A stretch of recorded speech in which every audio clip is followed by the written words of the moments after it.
Shout out there ni Ma'am Ina o ni Dong Rex man ko. So kani si Dong Rex kay ako ning classmate sa high school o sa elementary.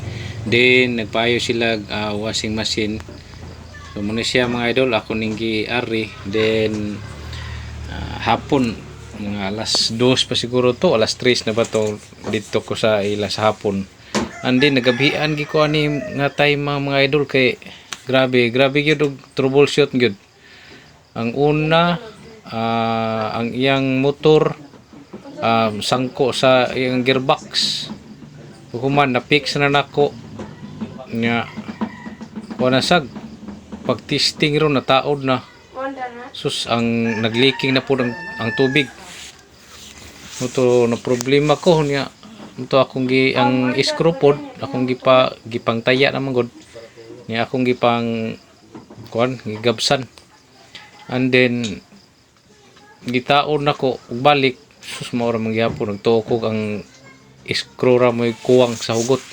Mao ra mangyapon. So mo to ako lang yun gitanggal katong rubber dito sa karaan nga gearbox. Akong gisapaw sa kaning bag-o nga gearbox. So pagka human akong taod maura gyud ang problema.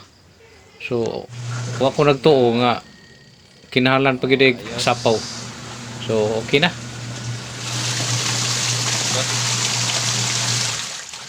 Pati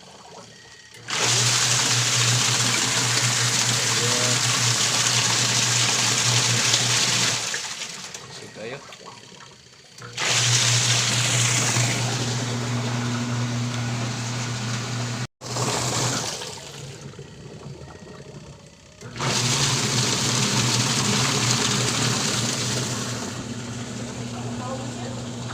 Akong gi extend og gamay.